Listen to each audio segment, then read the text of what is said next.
የጥንቃቄ መልእክት ነው። ሁላችሁም ይሄንን ቪዲዮ ላይክ፣ ሼር፣ ሪፖስት እንደገና እዚህ ጋር ከላይ በኩል ያለችውን የፕላስ ምልክት መጫን እንዳትረሱ። ወደ ጉዳይ እገባለሁ።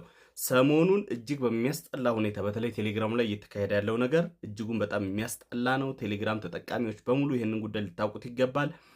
በምንም ተአምር የቅርብ ጓደኛ ከእህትህ ከወንድምህ እንዲሁም ደግሞ በጣም ከምታምኑት የሃይማኖት መምህርም ሆነ ከማንኛውም ሰው የሚደርሳችሁ መልእክቶች ሊኖሩ ይችላሉ። በጣም ደግሞ በሚያስጠላ ሊንኮች ጋር ተያይዘው የሚያስጠላ ምስሎች ጋር ተያይዘው።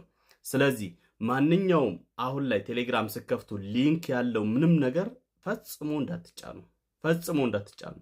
እርግጠኛ ሆናችሁ አስፈላጊ ከሆነ ሊንኩን ኮፒ ያደርጋችሁ ቻት ጂፒቲ እና እንትን ላይ ገብታችሁ ቼክ ማድረግ ይኖርባችኋል። ከዛ ውጭ ግን ሊንኮችን እየከፈታችሁ እናንተ ማትፈልጉትን እጅግ አጸያፊ ምስሎች ሴቭ ላረጋችኋቸው ቁጥሮች በሙሉ አንድ አይደለም ሁለቴ ሶስቴ እየደጋገመ የሚያስጠላ ምስል ጋር እያይዞ እየላከ ነው። ብዙ ልጆች በዚህ ሁኔታ ላይ ተጎድተዋል። በዙ አጋጣሚ እንግዲህ የሆነ ሰው ሲልክላችሁ ይሄ ሰው ምን ሆኖ ነው ምናምን ብላችሁ ያንን ሰው እንዳትታዘቡትም ጭምር ነው መልእክቴን የማደርሰው።